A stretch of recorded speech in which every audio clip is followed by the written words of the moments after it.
Asylum IAS verticalന്റെ വിജയമാണ്. UPSC preparation തീർച്ചയായിട്ടും LSCS എക്സാമിൽ എനിക്ക് ഹെൽപ്ഫുൾ ആയിട്ടുണ്ട്. ടോപ്പേഴ്സിൻ്റെ ഒക്കെ വീഡിയോസ് കാണുമ്പോൾ അവരതിൽ റോളർ കോസ്റ്റർ റൈഡിനെ കുറിച്ചൊക്കെ പറയും. അത് ഫസ്റ്റ് ഹാൻഡ് എക്സ്പീരിയൻസ് ചെയ്യുമ്പോഴേ അതെന്താണെന്ന് നമുക്ക് മനസ്സിലാവുള്ളൂ. ഞങ്ങൾ എഞ്ചിനീയേഴ്സിനെ കുറിച്ച് ഞങ്ങൾ തന്നെ പറയുന്നത് anything is possible for us എന്നാണ്. അടുത്ത കാലത്ത് എക്സാംസിലൊക്കെ ശ്രദ്ധിച്ച് നമുക്ക് മനസ്സിലാക്കാൻ സാധിക്കുന്നുണ്ട്.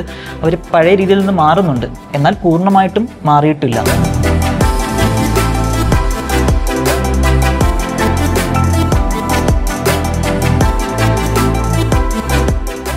നമസ്കാരം, എല്ലാവർക്കും സൈലം IASലേക്ക് സ്വാഗതം. സൈലം IASനെ സംബന്ധിച്ച് ഒരുപാട് സന്തോഷമുള്ളൊരു ദിവസമാണിത്. കേരള PSC നടത്തിയ LSGI സെക്രട്ടറി പോസ്റ്റിലേക്കുള്ള പരീക്ഷയിൽ 55ാം റാങ്ക് നേടിയത് സൈലം IASന്റെ സീനിയർ മെൻറ്ററായ അൻസു സുരേഷാണ്. അപ്പോൾ ഒട്ടും വൈകാതെ തന്നെ എന്തായിരുന്നു അൻസുവിൻ്റെ ഒരു പ്രിപ്പറേഷൻ സ്ട്രാറ്റജി, ദീർഘകാലത്തെ UPSC പ്രിപ്പറേഷൻ എത്രത്തോളം അൻസുവിൻ്റെ PSC പ്രിപ്പറേഷനിൽ ഹെൽപ്പ് ചെയ്തിട്ടുണ്ട് എന്നിങ്ങനെയുള്ള കാര്യങ്ങൾ അൻസുവിനോട് തന്നെ ചോദിച്ച് മനസ്സിലാക്കാം. എനിക്ക് പേഴ്സണലി ഒരുപാട് സന്തോഷമുണ്ട്. എൻ്റെ ഒരു ഏറ്റവും ക്ലോസ് ഫ്രണ്ട് കൂടിയാണ് അൻസു. അപ്പോൾ Ansu, congratulations and welcome. Thank you Akshay. അപ്പോൾ ആദ്യം അറിയേണ്ടത് എങ്ങനെ നിനക്ക് ഫീൽ ചെയ്യുന്നു എന്നുള്ളതാണ് ഇപ്പോൾ ഈ റിസൾട്ടിന് ശേഷം. ഇവിടെ മിക്സഡ് ഫീലിംഗ് ആണ്. ഒരു വശത്ത് സന്തോഷമുണ്ട്, മറുവശത്ത് റിലീഫും ഉണ്ട്. ആഗ്രഹിച്ച ആ ഒരു പ്രൊഫൈലുള്ളൊരു ജോബിൽ പ്ലേസ്ഡ് ആവാൻ സാധിച്ചു എന്നതിൽ സന്തോഷമുണ്ട്. ഒപ്പം തന്നെ ഒരു കോമ്പറ്റേറ്റീവ് എക്സാമിൻ്റെ സ്ട്രഗിൾ നിനക്കറിയാമല്ലോ. ആ സ്ട്രഗിളിലൂടെ കടന്നുപോയി അവസാനം സക്സസ് വന്നു എന്നതിൽ റിലീഫും ഉണ്ട്. നമ്മൾ യൂഷ്വലി ടോപ്പേഴ്സിൻ്റെ ഒക്കെ വീഡിയോസ് കാണുമ്പം അവരതിൽ റോളർ കോസ്റ്റർ റൈഡിനെ കുറിച്ചൊക്കെ പറയും. അത് ഫസ്റ്റ് ഹാൻഡ് എക്സ്പീരിയൻസ് ചെയ്യുമ്പോഴേ അതെന്താണെന്ന് നമുക്ക് മനസ്സിലാവുള്ളൂ. അപ്പോൾ അതിലാണ്, ആ ഒരു സ്റ്റേജിലാണ് ഞാനിപ്പോൾ. നമ്മളുടെ ഓഡിയൻസിന് നിന്റെ ബാക്ക്ഗ്രൗണ്ട് എന്താണ്, നീ എവിടെ നിന്നാണ് വരുന്നത് എന്നൊക്കെ അറിയാൻ താല്പര്യം ഉണ്ടായിരിക്കും. അതാണ് ആദ്യത്തെ ചോദ്യം. എന്താണ് നിൻ്റെ ഒരു എഡ്യൂക്കേഷണൽ ബാക്ക്ഗ്രൗണ്ട്? ഞാൻ കായംകുളംകാരനാണ്. എൻ്റെ ജന്മസ്ഥലം കായംകുളമാണ്. ഞാൻ പഠിച്ചിരുന്നത് BTech ആണ്. CET-ലായിരുന്നു പഠിച്ചിരുന്നത്, കോളേജ് ഓഫ് എഞ്ചിനീയറിംഗ് ട്രിവാൻഡ്രം. തിരുവനന്തപുരത്ത് കുറച്ച് നാളായിട്ട് തിരുവനന്തപുരത്തിനുണ്ട്. കോളേജ് CET-ന് ശേഷം എനിക്ക് പ്ലേസ്മെൻ്റ് ആയിരുന്നു ആക്സെഞ്ചറിൽ, ക്യാമ്പസ് പ്ലേസ്മെൻറ്റ് വഴി. പക്ഷേ സിവിൽ സർവീസിന് ഒരു ആഗ്രഹം ഉള്ളതുകൊണ്ട് ആ പ്ലേസ്മെൻറ്റ് ഞാൻ എടുത്തിരുന്നില്ല. അതിനുശേഷം നേരെ UPSC പ്രിപ്പറേഷന് വേണ്ടി ഇവിടെ തന്നെ സ്റ്റേ ചെയ്യുകയായിരുന്നു ചെയ്തിരുന്നത്. ഇപ്പം നീ സംസാരിച്ചു വന്നപ്പോഴേ, നമ്മൾ ഇതിനു മുമ്പ് സംസാരിച്ചിട്ടുണ്ടെങ്കിൽ പോലും ഈ ഒരു എൻജിനീയറിംഗ് സ്റ്റുഡൻറ്റിനെ സംബന്ധിച്ച്, അല്ലെങ്കിൽ ഒരു എൻജിനീയറിംഗ് ആസ്പിറൻറ്റിനെ സംബന്ധിച്ച്, ആ ആസ്പിറൻറ്റ് ആദ്യം ചിന്തിക്കുന്നത് എങ്ങനെയെങ്കിലും ഒരു MNC-യിൽ പ്ലേസ്ഡ് ആവുക എന്നുള്ളതായിരിക്കും. പ്രത്യേകിച്ചും ഇപ്പോഴത്തെ ഒരു എൻജിനീയറിംഗ് ആസ്പിറൻറ്റ് കമ്മ്യൂണിറ്റിയെ സംബന്ധിച്ച് അതായിരിക്കും. ഞാനും ഒരു എൻജിനീയറിംഗ് സ്റ്റുഡൻ്റ് ആയിരുന്നു. അപ്പോൾ എൻ്റെയൊക്കെ മനസ്സിലൊരു MNC-യിൽ പ്ലേസ്ഡ് ആവുക എന്നുള്ളതിനപ്പുറത്തേക്ക് ഞാൻ എൻ്റെ കരിയർ സ്വപ്നം കണ്ടിട്ടേ ഇല്ല. അങ്ങനെ ഒരു അവസരം കയ്യിൽ വന്ന ആളാണ് നീ. അപ്പോൾ എന്താണ് ഈ ഒരു പ്രൈവറ്റ് ജോലിക്ക് അപ്പുറത്തേക്ക് നമുക്കൊരു ഗവൺമെൻറ് സർവീസിലേക്ക് ഷിഫ്റ്റ് ചെയ്യണം എന്ന് തോന്നാൻ കാരണം? അങ്ങനെ അതിന് പിന്നിൽ എന്തെങ്കിലും ഒരു ചേതോവികാരം ഉണ്ടായിരുന്നോ? ഞങ്ങൾ എഞ്ചിനീയേഴ്സിനെ കുറിച്ച് ഞങ്ങൾ തന്നെ പറയുന്നത് anything is possible for us എന്നാണ്. അതെ അതെ അതെ അതെ, ഞാനും എഞ്ചിനീയറാണ് കേട്ടോ. ഓക്കെ, അപ്പം നമുക്കിടയിൽ ടോക്ക് അറിയാമല്ലോ. അതെ അതെ, അപ്പോൾ നമുക്ക് എങ്ങോട്ട് വേണമെങ്കിലും നമ്മൾ ഷിഫ്റ്റ് ചെയ്ത് സ്വിച്ച് ചെയ്ത് പെട്ടെന്ന് അഡാപ്റ്റ് ചെയ്ത് നമുക്ക് പോകാൻ പറ്റും. എന്ത് പണിയും ചെയ്യാം. എന്ത് പണി നമ്മൾ എടുക്കും. ലോകത്തുള്ള എന്ത് പണിയും ഇന്ദുചൂടൻ ഒന്നുപോലെയാണ്. എക്സാക്ട്ലി. സോഷ്യൽ സിഗ്നിഫിക്കൻ്റ് ആയിട്ടുള്ള എന്തെങ്കിലും ചെയ്യാൻ സാധിക്കുന്ന ഒരു റോളിലേക്ക് മാറണമെന്നൊരു ആഗ്രഹം ഉണ്ടായിരുന്നു. അതുകൊണ്ടാണ് സിവിൽ സർവീസ് ഓപ്റ്റ് ചെയ്യാനും ഗവൺമെന്റ് സർവീസ് ആ ഒരു രീതിയിൽ പോകാനും ചിന്തിച്ചത്. ഈ ഫസ്റ്റ് KS പരീക്ഷ വളരെ സിഗ്നിഫിക്കൻ്റ് ആയിട്ടുള്ളൊരു മാറ്റം PSCയുടെ മൊത്തത്തിലുള്ള എക്സാമിനേഷൻ കണ്ടക്ട് ചെയ്യുന്ന പ്രൊസീജിയറിൽ കൊണ്ടുവന്നു.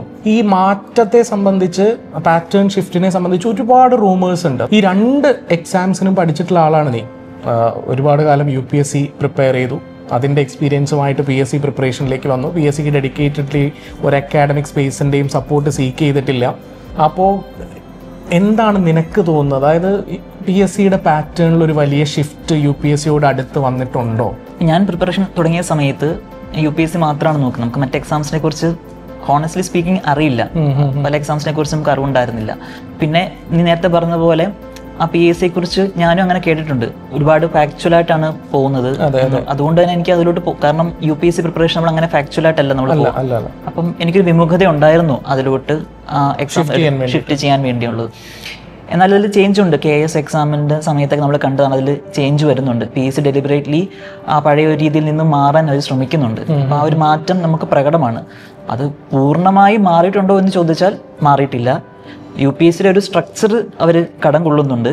എന്നാൽ UPSCയുടെ ഒരു ഫിലോസഫി ഇതിലേക്ക് ഇനിയും എത്തേണ്ടതായിട്ടുണ്ട്. പക്ഷെ അതിൻ്റെ ഒരു പ്രൊസീജിയറിലാണ് PSC എന്ന് തന്നെ നമുക്ക് വിശ്വസിക്കാം അല്ലേ? അതായത് ഒരു UPSC പാറ്റേണിലേക്ക് പരീക്ഷയെ കൊണ്ടുപോവുക എന്നുള്ളൊരു പ്രൊസീജിയർ അവരുടെ മനസ്സിലുണ്ട് എന്ന് വിചാരിക്കുന്നതിൽ തെറ്റുണ്ടോ? അത് തെറ്റില്ല. ആ ട്രാക്കിലാണ് അവർ ഇപ്പം നടന്നിട്ടുള്ള അടുത്ത കാലത്തെ എക്സാംസിലൊക്കെ ശ്രദ്ധിച്ച് നമുക്ക് മനസ്സിലാക്കാൻ സാധിക്കുന്നുണ്ട്. അവർ പഴയ രീതിയിൽ നിന്ന് മാറുന്നുണ്ട്, എന്നാൽ പൂർണ്ണമായിട്ടും മാറിയിട്ടില്ല. UPSC 3-4 വർഷക്കാലം പ്രിപ്പയർ ചെയ്തതിന് ശേഷമാണ് PSC പ്രിപ്പറേഷനിലേക്ക് കാലെടുത്ത് വെക്കുന്നത്. അപ്പോൾ ഈ UPSC പ്രിപ്പറേഷൻ ഇപ്പോൾ നമ്മളെല്ലാം പഠിക്കുക എന്നാണല്ലോ പറയുക സാധാരണഗതിയിൽ. നമ്മൾ അങ്ങനെയും പറയാറുണ്ട്. ഇപ്പോൾ ചിലർ പറയും എന്താണ് സൂര്യന് കീഴിലുള്ള സമസ്ത കാര്യങ്ങളും പഠിച്ചാൽ മാത്രമാണ് UPSC ക്ലിയർ ചെയ്യാൻ പറ്റുമോ എന്നൊക്കെ പറയുന്നവരുണ്ട്. ഈ UPSC PSC പ്രിപ്പറേഷൻ രണ്ടും തമ്മിൽ എങ്ങനെയാണ് നീ ഒന്ന് ബാലൻസ് ചെയ്യുക? അതായത് നമ്മൾ UPSCയിലും PSCയിലും പഠിക്കുന്ന വിഷയങ്ങളൊക്കെ ഏകദേശം സിമിലർ ആണെങ്കിൽ പോലും അതിൻ്റെ അപ്രോച്ച് ഡിഫറെൻ്റ് ആയിരിക്കുമല്ലോ. UPSC പ്രിപ്പറേഷൻ തീർച്ചയായിട്ടും LSCS എക്സാമിൽ എനിക്ക് ഹെൽപ്ഫുൾ ആയിട്ടുണ്ട്. മെയിൻ റീസൺ എന്ന് വെച്ചാൽ നമ്മൾ UPSCയിലെ പ്രിലിംസ് എന്ന് പറയുമ്പോൾ അങ്ങനെ ടു മച്ച് ഫാക്ച്വൽ അല്ല. ഒരു 40 അല്ലെങ്കിൽ 50% മാത്രമേ നമുക്ക് പ്രിലിംസിൽ നമുക്ക് നോളജ് ഉണ്ടാവുള്ളൂ. ബാക്കിയൊക്കെ നമ്മൾ എക്സാം ഹാളിൽ ഇരുന്ന് ലോജിക്കലി ചിന്തിച്ച് ഗസ് ചെയ്തൊക്കെ എടുക്കുന്നതാണ്. ഇന്റലിജന്റ് ഗസ് ആണല്ലോ അല്ലേ? അങ്ങനെയും പറയാം. ഇന്റലിജന്റ് ഗസ്സിംഗ് എന്ന് നമ്മൾ പറയും. മലയാളത്തിൽ പറഞ്ഞാൽ നമ്മൾ കറക്കിക്കുത്തും. പക്ഷെ നമ്മളിത് അതാണ് ചെയ്യുന്നത്. കറക്കിക്കുത്താണ്, പക്ഷെ നമ്മളൊന്ന് ആലോചിച്ചിട്ടാണ് നമ്മളിത് ചെയ്യുന്നത്. അപ്പോൾ അത് ആ ഒരു സ്കിൽ നമ്മൾ മാസ്റ്റർ ചെയ്തെടുക്കും ഓവർ ദ ടൈം. അപ്പോൾ ഫാക്ച്വൽ അല്ലാത്ത ക്വസ്റ്റ്യൻസ് എന്നാൽ നമ്മൾക്ക് എങ്ങനെ ചെയ്യാം. അതുപോലെ തന്നെ സ്റ്റേറ്റ്മെൻറ്റ് ബേസ്ഡും ആണ്. ലിങ്ക്തി സ്റ്റേറ്റ്മെൻറ്റ്സ് ഒക്കെ ആയിരിക്കും ക്വസ്റ്റ്യൻസ് ഉള്ളത്. അപ്പം അത് ചെയ്തൊരു എക്സ്പീരിയൻസ് ഉണ്ട്. അപ്പോൾ അതുകൊണ്ട് തന്നെ ഇപ്പം PSC എക്സാം മാറുന്നതനുസരിച്ചിട്ട് അത്തരത്തിലുള്ള സ്റ്റേറ്റ്മെൻറ്റ് ബേസ്ഡ് ക്വസ്റ്റ്യൻസ് വരുമ്പോൾ നമ്മൾ പതറില്ല. ക്വസ്റ്റ്യൻ കണ്ടാൽ നമ്മൾ പതറും, കാരണം നമ്മളത് നമ്മളത് കണ്ടതാണത്. അപ്പോൾ അങ്ങനെ വന്നാലും നമുക്കറിയാം സംവെയർ നമുക്ക് അതിലേക്ക് ആൻസറിലേക്ക് എത്താൻ ഒരു വഴി എവിടെയെങ്കിലും ഉണ്ടാകും എന്ന് നമുക്കൊരു ബോധ്യമുണ്ട്. അത് എക്സാമിന് ഹെൽപ്ഫുൾ ആയിട്ടുണ്ട്. അല്ല, നീ ഇതുമായിട്ട് ബന്ധപ്പെട്ടിട്ടൊരു എക്സാമ്പിൾ നമ്മൾ പുറത്ത് സംസാരിച്ചപ്പോൾ പറഞ്ഞത് ഞാൻ ഓർക്കുന്നുണ്ട്. അതായത് ഈ ഫിസിക്കൽ ഡെഫിസിറ്റുമായിട്ട് ബന്ധപ്പെട്ടിട്ടൊരു എക്സാമ്പിൾ പറഞ്ഞു. അത് വളരെ രസകരമായിരുന്നു ശരിക്കും. എനിക്ക് ഭയങ്കരമായിട്ട് റിലേറ്റ് ചെയ്യാനും പറ്റിയതാണ്. എനിക്ക് തോന്നുന്നു ഇത് കാണുന്ന ഒരുപാട് പേർക്ക് ആ എക്സാമ്പിൾ വളരെ റിലേറ്റബിൾ ആയിരിക്കും എന്ന് തോന്നുന്നു. സംഭവത്തിലേ ഉള്ളൂ. അത് കഴിഞ്ഞ KSന്റെ പേപ്പർ 2 തോന്നുന്നു, എനിക്ക് കൃത്യം ഓർമ്മ വരുന്നില്ല.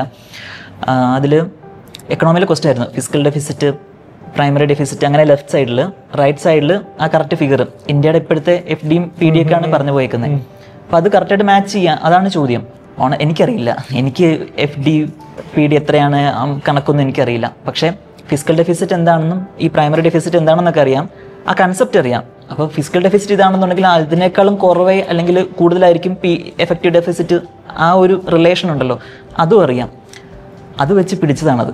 അത് വെച്ച് നമ്മൾ ആൻസറിലേക്ക് നോക്കി. ഇത് FD ഇതാണെന്നുണ്ടെങ്കിൽ അതിനേക്കാൾ കുറവേ PD വരത്തുള്ളൂ. അങ്ങനെ റിലേഷൻഷിപ്പ് ബിൽഡ് ചെയ്ത് ആൻസറിലേക്ക് വരാൻ സാധിച്ചു. നമുക്ക് ആ കൺസെപ്റ്റ് നമ്മൾ പഠിച്ച് വരുന്നതിൻ്റെ ഒരു പ്രയോജനം, ഗുണമാണ് അവിടെ. അതായത് ഒരു കൺസെപ്ച്വൽ നോളജ് അപ്ലൈ ചെയ്യാൻ പറ്റുന്നു എന്നുള്ളത് നമ്മൾക്കൊരു പ്രയോജനമായിട്ട് മാറിയിട്ടുണ്ട്. തീർച്ചയായിട്ടും. അപ്പോൾ സ്വാഭാവികമായിട്ടും നമ്മളുടെ സൈലം IASന്റെ ഒരു ഓഡിയൻസ് വിഭാഗത്തിൽ സൈലം PSCയുടെ ഓഡിയൻസും ഉണ്ടായിരിക്കും. ഡെഫിനറ്റ് ആയിട്ട് ഉറപ്പാണ് ഇതിൽ കാണുന്ന വലിയൊരു വിഭാഗം ഇപ്പോൾ ഇതൊരു PSC നടത്തുന്ന പരീക്ഷയാണ് എന്നുള്ളത് കൊണ്ടും ഇത് സൈലം IAS സിവിൽ സർവീസസ് വെർട്ടിക്കലാണ് എന്നുള്ളത് കൊണ്ടും മിക്സഡ് ക്രൗഡ് ഇതിന് മുന്നിൽ ഉണ്ടാവും എന്നുള്ളത് ഉറപ്പാണ്. PSC ആസ്പിറൻസിന് ഉണ്ടാകുന്ന ഒരു സംശയമായിരിക്കും, നിങ്ങൾക്ക് വേണ്ടിയിട്ടാണ് ഈ ചോദ്യം. PSC ആസ്പിറൻസിന് ഉണ്ടാകുന്ന ഒരു സംശയമായിരിക്കും, അവർക്ക് എത്രത്തോളം ഒരു PSC ജോലി കിട്ടിയതിന് ശേഷം ഒരു UPSC ആസ്പിറേഷൻ പോസിബിൾ ആണ്, അത് ഒരുപാട് അകലെയാണോ ആ സ്വപ്നം എന്നുള്ളത് അവരുടെ മനസ്സിലൊരു ചോദ്യമായിരിക്കും. അപ്പം നിൻ്റെ ഒരു പെർസ്പെക്റ്റീവ് എന്താണ്? അതായത് ഒരു PSC ജോലിക്ക് ശേഷം എത്രത്തോളം ഒരു UPSC ആഗ്രഹം സാക്ഷാത്കരിക്കാൻ പറ്റും ഒരു ആസ്പിറൻറ്റിന്? അതൊരുപാട് അകലെയാണോ? ഈ ലൈഫിനെ കുറിച്ച് നമ്മൾ പറയുന്ന ബേസിക് ഫിലോസഫിയിലൊന്നാണ് നമ്മൾ കുറച്ച് ആസ്പിറേഷണൽ ആവണോ എന്നുള്ളത്. അതെ അതെ അതെ. അതിന് 2 രീതിയിൽ പറയും.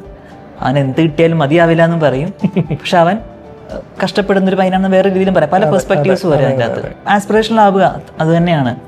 ആസ്പിറേഷൻ എന്ന് വെച്ചാൽ എപ്പോഴും ഒരു ഗവൺമെൻറ് സർവീസ് ആവണമെന്നില്ല. ബിസിനസ് ചെയ്യുന്ന ആളാണെന്നുണ്ടെങ്കിൽ പ്രോഫിറ്റ് ഉയർത്താൻ നോക്കുന്നതും ആസ്പിറേഷൻ തന്നെയാണ്. PSC ക്രാക്ക് ചെയ്ത് ജോലി ചെയ്യുന്നവരെ സംബന്ധിച്ചിടത്തോളം അവർ സിവിൽ സർവീസ് സ്വപ്നം കാണുന്നതിൽ തെറ്റൊന്നുമില്ല. അവർക്ക് അച്ചീവ് ചെയ്യാൻ കൂടി സാധിക്കും. കാരണം ഓൾറെഡി അവരുടെ ഫൗണ്ടേഷൻ സ്ട്രോങ് ആണ്, അവർക്ക് കണ്ടന്റ് നന്നായിട്ടുണ്ട്. പക്ഷെ അതെങ്ങനെ പ്ലേസ് ചെയ്യണം എന്നുള്ളിടത്തായിരിക്കും അവർ ബുദ്ധിമുട്ട് ഫേസ് ചെയ്യുക. കാരണം അനലിറ്റിക്കലായിട്ട് കാര്യങ്ങളൊന്നും കാണാത്തതിൻ്റെയും എക്സാം UPSC ഡിമാൻഡ് ചെയ്യുന്ന രീതിയിൽ ആൻസേഴ്സ് ഒന്നും എഴുതാത്തതിൻ്റെയും ഒക്കെ ഒരു പ്രശ്നം കാരണം അവർ ഒരു ഹിൻഡ്രൻസ് ആയിട്ട് ഫേസ് ചെയ്യും. പക്ഷെ വൺസ് ആ ഒരു ഗ്രിപ്പ് കിട്ടിക്കഴിഞ്ഞാൽ അവർക്കും അത് പിക്കപ്പ് ചെയ്തെടുക്കാൻ പറ്റുമെന്നാണ് ഞാൻ വിശ്വസിക്കുന്നത്. അപ്പോൾ ഇത് പറഞ്ഞപ്പോഴാണ് നമ്മളുടെ ട്രിവാൻഡ്രത്ത് തന്നെ ഈ അഗ്നിശമന സേനയിൽ വർക്ക് ചെയ്തിരുന്ന ആശിഷ് ദാസ്, കേരള PSC ക്രാക്ക് ചെയ്ത് ജോലിയിൽ കയറിയിട്ടുള്ള ഒരാൾ ഇപ്പോൾ മണിപ്പൂർ സ്റ്റേറ്റിൽ IAS ഓഫീസറായിട്ട് ജോലി ചെയ്യുകയാണ്. അപ്പോൾ ഇറ്റ് ഈസ് നോട്ട് ഇമ്പോസിബിൾ എന്നുള്ളൊരു കൺക്ലൂഷനിലേക്ക് എത്താം എന്നാണ് എനിക്ക് തോന്നുന്നത് അല്ലേ? തീർച്ചയായും നമ്മളെപ്പോഴും സ്കൈ ഈസ് ദ ലിമിറ്റ് എന്ന രീതിയിൽ, അല്ലെങ്കിൽ അതും ലിമിറ്റ് അല്ല എന്ന രീതിയിൽ തന്നെ നമ്മൾ മുന്നോട്ട് പോകണം എന്നുള്ളത് തന്നെയാണ്. PSC ക്രാക്ക് ചെയ്ത് ഓക്കെ, അടുത്ത സ്റ്റെപ്പായിട്ട് നിങ്ങൾക്ക് നോക്കാം. നമുക്കിപ്പോൾ അതിന് ഓപ്പർച്യൂണിറ്റീസ് ഉണ്ട്. ഇപ്പം പഠിക്കണമെന്നുണ്ടെങ്കിൽ അതിനുള്ള ഫെസിലിറ്റീസ് നമുക്ക് അവൈലബിൾ ആണ്. നെറ്റ് ഉണ്ട്, നമുക്ക് റിസോഴ്സസ് ഓൺലൈനിൽ നമുക്ക് അവൈലബിൾ ആണ്, ഗൈഡൻസ് നമുക്ക് കിട്ടുന്നുണ്ട്. അപ്പോൾ ആഗ്രഹമുള്ളവർ ഒരിക്കലും ആ ആഗ്രഹം ലിമിറ്റ് ചെയ്യാൻ പാടില്ല, എക്സ്പ്ലോർ ചെയ്യുക എന്നുള്ളത് തന്നെയാണ്. ഒരു UPSC ആസ്പിറൻ്റ് ആണെങ്കിലും ഒരു PSC ആസ്പിറൻ്റ് ആണെങ്കിലും ഈ കേരള അഡ്മിനിസ്ട്രേറ്റീവ് സർവീസ് പോലൊരു പ്രീമിയം സർവീസ് കൂടി മനസ്സിൽ കണ്ടു വേണ്ടേ ശരിക്കും പ്രിപ്പയർ ചെയ്യാൻ? അത് നിനക്ക് എന്താ തോന്നുന്നത്? എങ്ങനെ? എനിക്കതിൽ ആധികാരികമായിട്ടൊന്നും പറയാൻ പറ്റില്ല, കാരണം ഇനി ആ എക്സാം വരുമോ ഇല്ലയോ എന്നുള്ളതിനെ കുറിച്ചൊന്നും എനിക്കറിയില്ല. പക്ഷെ നീ പറഞ്ഞൊരു പോസിബിലിറ്റി ഉണ്ട്, അങ്ങനെ ഒരു പല സ്റ്റേറ്റ്സിലും അങ്ങനെ ഒരു സർവീസ് ഉണ്ട്. അപ്പോൾ നമുക്കും അതുണ്ടാകാം. പക്ഷെ അത് നമുക്ക് എന്താ പറയുക, ടാർഗറ്റ് പോലെ വെക്കാവുന്ന ഒന്നാണ്. PSC പ്രിപ്പയർ ചെയ്യുന്ന ഒരാളാണെങ്കിലും UPSC പ്രിപ്പയർ ചെയ്യുന്ന ഒരാളാണെങ്കിലും അവർക്ക് ടാർഗറ്റ് പോലെ വെച്ച് നോക്കാവുന്ന ഒരു എക്സാം തന്നെയാണ് KS. UPSC പ്രിപ്പയർ ചെയ്യുന്ന ഒരാളെ സംബന്ധിച്ചിടത്തോളം കേരള ടോപ്പിക്സും കുറച്ച് കാര്യങ്ങളും എക്സ്ട്രാ ആയിട്ട് നോക്കേണ്ടി വരുന്നുണ്ട്. PSC മാത്രം നോക്കുന്ന ഒരാളെ സംബന്ധിച്ചിടത്തോളം കുറച്ചുകൂടി എഫേർട്ട് ഇടേണ്ടി വരും, കാരണം ആൻസർ റൈറ്റിംഗ് പോലെയുള്ള കുറച്ച് കാര്യങ്ങൾ കൂടി നോക്കേണ്ടതായിട്ടുണ്ട്. അപ്പോൾ അതിൻ്റെ ഒരു ബ്ലെൻഡ് വേണം, ഒരു പ്രോപ്പർ ബ്ലെൻഡ് അവിടെ ആവശ്യമാണ്. ഈ നമ്മളുടെ മെറ്റീരിയൽ സൈഡിലേക്ക് വരുമ്പോഴേ, ഇപ്പം UPSC പ്രിപ്പയർ ചെയ്തപ്പോൾ നമ്മളെല്ലാവരും ഫോളോ ചെയ്യുന്ന കുറേ ഒത്തൻറ്റിക് ആയിട്ടുള്ള ടെക്സ്റ്റ് ബുക്കുകൾ ഉണ്ടല്ലോ, സ്റ്റാൻഡേർഡ് ടെക്സ്റ്റ് ബുക്കുകൾ. ഇപ്പോൾ ലക്ഷ്മികാന്തിൻ്റെ ഇന്ത്യൻ പൊളിറ്റി ആണെങ്കിലും അതുപോലെ സ്പെക്ട്രോ ആണെങ്കിലും ഇനി ജിയോഗ്രഫിക്ക് ആണെങ്കിൽ +1 +2 NCERT GC ലിയോങ്ങിൻ്റെ ടെക്സ്റ്റ് ബുക്സ്. അപ്പോൾ ഈ പുസ്തകങ്ങൾ എത്രത്തോളം PSC പരീക്ഷയ്ക്ക് നീ ഉപയോഗിച്ചിട്ടുണ്ട്? ടെക്സ്റ്റ് ബുക്ക് നോർമലി നമ്മൾ UPSCക്ക് ഫോളോ ചെയ്യുന്ന ടെക്സ്റ്റ് ബുക്ക് എല്ലാം ഉണ്ടായിരുന്നു. നമുക്ക് ഹിസ്റ്ററിക്കാണെങ്കിലും ജോഗ്രഫിക്കാണെങ്കിലും നീ പറഞ്ഞ പോലെ തന്നെയാണ് നമ്മൾ ബേസിക് ആയിട്ട് വെക്കുന്ന സ്റ്റാൻഡേർഡ് ടെക്സ്റ്റ് ബുക്ക്. പ്ലസ് പിന്നെ നമുക്ക് കുറച്ച് സ്പെഷ്യൽ ടോപ്പിക്ക് പഠിക്കാനുണ്ടായിരുന്നു. LSCS ആണെന്നുണ്ടെങ്കിൽ ഡെമോക്രാറ്റിക് ഡീസെൻട്രലൈസേഷൻ, അത്തരത്തിൽ കുറച്ച് സ്പെഷ്യൽ ടോപ്പിക് ഉണ്ടായിരുന്നു. അതിന് ഇത് ഫസ്റ്റ് നടത്തുന്നൊരു എക്സാം ആയതുകൊണ്ട് ഈ ഒരു രീതിയിൽ അതിന് മെറ്റീരിയൽസ് ഒന്നും ഉണ്ടായിരുന്നില്ല. പിന്നെ ഇഗ്നോൻ്റെ മെറ്റീരിയൽസ് ഓൺലൈനായിട്ട് കുറേ ഡൗൺലോഡ് ചെയ്ത് അത് റെഫർ ചെയ്തിട്ടുണ്ടായിരുന്നു. ആ പ്രിപ്പറേഷൻ അങ്ങനെയാണ് അതിന് കൊണ്ടുപോയത്. പിന്നെ കേരള ടോപ്പിക്സിന് വേണ്ടി റാങ്ക് ഫയൽ നോക്കുന്നുണ്ടായിരുന്നു. എല്ലാം ഇല്ല, സെലക്റ്റീവായിട്ട്. ഇപ്പോൾ റാങ്ക് ഫയൽ എല്ലാം ഉണ്ടാവും, പക്ഷെ നമുക്ക് വേണ്ടുന്ന സാധനം മാത്രം പിക്ക് ആൻഡ് ചൂസ് എന്ന രീതിയിൽ അതുകൂടി നോക്കുന്നുണ്ടായിരുന്നു അതിൻ്റെ. ശരി. ഈ LSDSന്റെ ഇന്റർവ്യൂ അതെങ്ങനെയായിരുന്നു? അതിൻ്റെ ഒരു സെറ്റപ്പ്, അതിൻ്റെ ഒരു എക്സ്പീരിയൻസ് എങ്ങനെയായിരുന്നു? ആദ്യമായിട്ടാണ് ഇങ്ങനെ ഒരു ഇൻ്റർവ്യൂ ഫേസ് ചെയ്യാൻ വേണ്ടി പോകുന്നത്. അപ്പം പ്രയർ എക്സ്പീരിയൻസ് എനിക്കതിൽ ഉണ്ടായിരുന്നില്ല. അപ്പം പിന്നെ മോക്ക് ഇൻ്റർവ്യൂസും അങ്ങനെ അധികം ഇവിടെ നടത്തുന്നുണ്ടായിരുന്നില്ല. അപ്പോൾ അങ്ങനത്തെ ഒരു പ്രശ്നം കൂടി ഉണ്ടായിരുന്നു. പക്ഷെ എൻ്റെ ഇൻ്റർവ്യൂ നന്നായിട്ട് പോയി. ആ ബോർഡും കോഡിയിലായിരുന്നു. എനിക്ക് ഇൻ്റർവ്യൂന്ന് മനസ്സിലായ ഒരു കാര്യം, നമ്മുടെ നോളജ് ഉണ്ട്, ഓഫ് കോഴ്സ് നോളജ് നമുക്ക് വേണം, പക്ഷെ നമ്മൾ ആ പറയുന്ന രീതിയും പ്രസൻറ്റ് ചെയ്യുന്ന രീതിയും ഒക്കെ ഫാക്ടറാണ്. പിന്നെ പലപ്പോഴും ഞാൻ UPSC ഇൻ്റർവ്യൂവിനൊക്കെ പോയിട്ടുള്ള ആൾക്കാർക്ക് പറഞ്ഞു കേട്ടിട്ടുണ്ട്, നമുക്ക് ആ ബോർഡിനെ ചിരിപ്പിക്കാൻ സാധിക്കുകയാണെന്നുണ്ടെങ്കിൽ ഓക്കെ നമുക്ക് മാർക്ക് കിട്ടും. എനിക്കറിയില്ല എത്രത്തോളം അത് ശരിയാണെന്നുള്ളത്. ഇപ്പോൾ എൻ്റെ ഇൻ്റർവ്യൂവിലാണെന്നുണ്ടെങ്കിൽ എന്നോടൊരു ബോർഡ് മെമ്പർ TFR എന്നാണ് ചോദിച്ചു, ടോട്ടൽ ഫെർട്ടിലിറ്റി റേറ്റ്. അപ്പോൾ അതെനിക്ക് അറിയാവുന്ന രീതിയിൽ ഞാനത് പറഞ്ഞു. പിന്നെ എന്നോട് ചോദിക്കുന്നത് സ്വച്ഛ് ഭാരത് മിഷനെ കുറിച്ചാണ്. പെട്ടെന്ന് എനിക്കറിയാം, ഞാൻ കോൺഷ്യസ്ലിയോ അൺകോൺഷ്യസ്ലി ഞാൻ ചോദിച്ചു, TFRും സ്വച്ഛ് ഭാരത് മിഷൻ തമ്മിലുള്ള ബന്ധമാണോ ചോദിക്കുന്നതെന്ന്. അതൊരു പൊട്ട ചോദ്യമാണ്. അപ്പോൾ ഒരു നിഷ്കു ചോദ്യം വേണമെങ്കിൽ പറയാം. അവർ ചിരിച്ചു, അത് TFRും സ്വച്ഛ് ഭാരത് മിഷൻ അത് കഴിഞ്ഞു, ഇത് അടുത്ത ചോദ്യമാണ് എന്ന രീതിയിൽ അവർ പരസ്പരം നോക്കി ചിരിക്കുന്നുണ്ടായിരുന്നു. പക്ഷെ എനിക്കറിയാം TFRും SBM തമ്മിൽ ബന്ധമൊന്നുമില്ല. പക്ഷെ അത് എനിക്കിപ്പോഴും അറിയില്ല ഞാൻ എന്തുകൊണ്ട് അങ്ങനെ ചോദിച്ചു എന്നുള്ളത്. പക്ഷെ അവർ ചിരിച്ചു, അത് ചിരിച്ചു വിട്ടു. ഹയസ്റ്റ് സ്കോഴ്സിൽ തന്നെയാണ് എനിക്ക് ഇൻ്റർവ്യൂ സ്കോർ വന്നത്. അപ്പോൾ നമ്മളത് ഫ്രാങ്കായിട്ടിരിക്കുക, ഓപ്പണായിട്ടിരിക്കുക, പറയാനുള്ള കാര്യം കൃത്യമായിട്ട് വ്യക്തമായിട്ടും പറയുക എന്നുള്ളതാണ്. UPSC തയ്യാറെടുപ്പ് നടത്തിയില്ല എന്ന് വിചാരിക്കുക, ഈ ഒരു പ്രൊസീജിയർ എത്രത്തോളം ടഫ് ആകുമായിരുന്നു നിനക്ക്, അല്ലെങ്കിൽ ഇത് പോസിബിൾ ആകുമായിരുന്നോ? ഹൈപ്പോത്തറ്റിക്കൽ ക്വസ്റ്റ്യൻ ആണ്. എനിക്ക് നന്നായിട്ട് ചിന്തിക്കേണ്ടിയും വരും. നടത്തിയില്ലായിരുന്നു, നടത്തിയതുകൊണ്ട് ശരിക്കും എനിക്ക് അഡ്വാൻറ്റേജ് ഉണ്ടായിട്ടുണ്ട്. ഞാൻ നേരത്തെ പറഞ്ഞില്ല, നമ്മൾ പ്രിലിംസിനൊക്കെ നമ്മൾ മോക്ക് ക്വസ്റ്റ്യൻ അറ്റൻഡ് ചെയ്യുന്ന രീതിയൊക്കെ തന്നെയും നമുക്ക് ഹെൽപ്ഫുൾ ആയിട്ടുണ്ട്. കുറച്ച് പ്രയാസമായിരുന്നേനെ, ഞാൻ കുറച്ചുകൂടി ഇപ്പം ഇടുന്നതിനേക്കാൾ ഡബിൾ എഫേർട്ട് ഞാൻ ചിലപ്പം ഇടേണ്ടി വന്നേനെ അതിൽ. ഏതായാലും ഒരുപാട് സന്തോഷം എങ്ങനെ വന്നിരുന്ന് സംസാരിക്കാൻ പറ്റിയല്ലോ. അതായത് നിൻ്റെ കൂടെ എങ്ങനെ വന്നിരുന്ന് സംസാരിക്കാൻ ഒരു സാഹചര്യം ഉണ്ടാവുമെന്ന് ഞാൻ വിചാരിച്ചിട്ടില്ല. അപ്പോൾ ഏതായാലും അൻസു ആണ് നമ്മളോട് ഒപ്പം അദ്ദേഹത്തിൻ്റെ UPSC PSC പ്രിപ്പറേഷൻ സ്ട്രാറ്റജി സംബന്ധിച്ചിട്ടുള്ള കാര്യങ്ങളൊക്കെ ഷെയർ ചെയ്തത്. നാളെ നിങ്ങൾ ഓരോരുത്തരും ഈ അൻസു ഇന്നിരിക്കുന്ന അല്ലെങ്കിൽ അൻസു ഇന്ന് അറ്റൈൻ ചെയ്തിട്ടുള്ള വിജയം അല്ലെങ്കിൽ അതിനപ്പുറത്തേക്കുള്ള വിജയം നിങ്ങൾക്ക് ഓരോരുത്തർക്കും അച്ചീവ് ചെയ്യാൻ സാധിക്കട്ടെ. അതിനൊരു വഴികാട്ടിയായി സൈലം IAS നിങ്ങളോടൊപ്പം ഉണ്ടാകട്ടെ. All the best.